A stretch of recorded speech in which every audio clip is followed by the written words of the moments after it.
వందే మాతరం. ఈరోజు మన 80 independence day. మనకి స్వతంత్రం వచ్చి 80 ఇయర్స్ అయిందన్నమాట. సో దీన్ని పురస్కరించుకుంటూ మోదీ గారు ఎర్రకోట మీద జెండా వందనం చేస్తూ మాట్లాడిన 10 ముఖ్యమైన అంశాల గురించి ఇక్కడ మాట్లాడుకుందాం మనం. ఇందులో ఫస్ట్ వచ్చేసి వందే మాతర గేయాన్ని పూర్తిగా ఆలాపించడం ఇది ఫస్ట్ టైం అనమాట.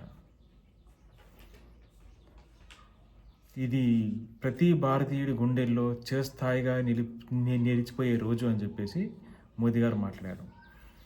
ఇంకోటి వచ్చేసి 2036 సరికి ఒలింపిక్స్ గేమ్స్ భారతదేశంలో కావాలని దానికి తగ్గట్టుగా మన పనులు ప్రయత్నాలు ఉండాలి అని చెప్పేసి మేము ఆశిస్తున్నాము. అలా ఉన్నట్టుగానే మనం చేస్తున్నామని చెప్పి కూడా ఆయన మాట్లాడారు. ఇంకోటి సముద్రమంథనం, ఇంధన భద్రత. సముద్రమంథన్ కార్యక్రమం ద్వారా లోతైన సముద్ర అన్వేషణలు చేపట్టి ఇప్పటికీ 1.75 కోట్ల ఇళ్లకు గ్యాస్ పైప్ లైన్, 50 లక్షల కంటే ఎక్కువ ఇళ్లకు సోలార్ ప్యానెల్ ఏర్పాటు చేశామని చెప్పుకొచ్చారు. దాని తర్వాత మిషన్ సుదర్శన చక్ర అండ్ రక్షణ రంగం, జాతీయ భద్రతను పటిష్టం చేయడంలో భాగంగా స్వదేశీ సాంకేతికతతో కూడుకున్న అడ్వాన్స్ ఎయిర్ డిఫెన్స్ సిస్టమ్స్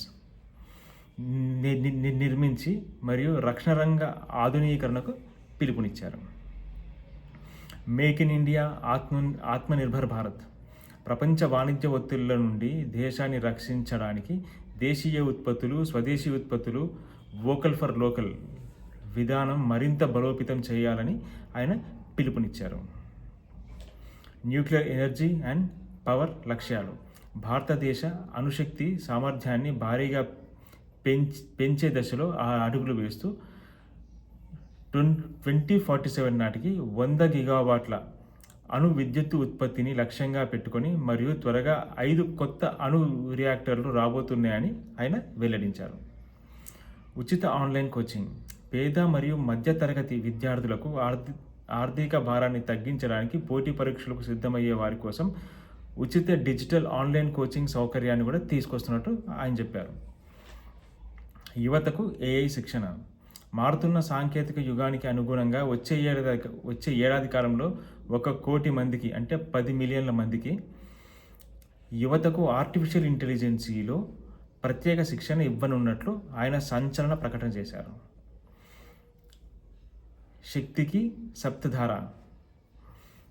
సప్తధారాని దేశాభివృద్ధికి వేగవంతం చేయడానికి ఉత్పత్తి రంగము, వ్యవసాయ రంగము, సాంకేతిక మౌలిక సదుపాయాలు, దీన్ని ఈ గతిశక్తి అని కూడా అంటాం మనము, రక్షణ, గ్రీన్ బ్లూ ఎకానమీ మరియు సాఫ్ట్ పవర్ అనే 7 కీలక రంగాల్లో ప్రత్యేక దృష్టి పెడుతున్నట్టు ఆయన చెప్పారు.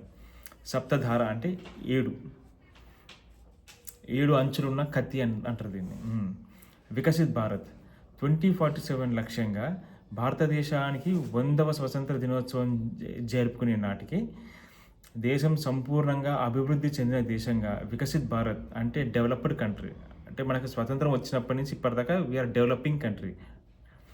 సో దీన్ని డెవలప్డ్ కంట్రీగా మార్చడమే మన ముందున్న ఇప్పుడు ఫస్ట్ ఇంపార్టెంట్ అని చెప్పారు ఆయన. సో ఇలా చాలా చెప్పారు. సో ఫస్ట్ అయితే ఇప్పుడు మనము 10 మాట్లాడుకున్నాము. మిగతా ఇంకోటి వచ్చేసి ఇది 13th speech on red fort for Modi. Okay, thank you.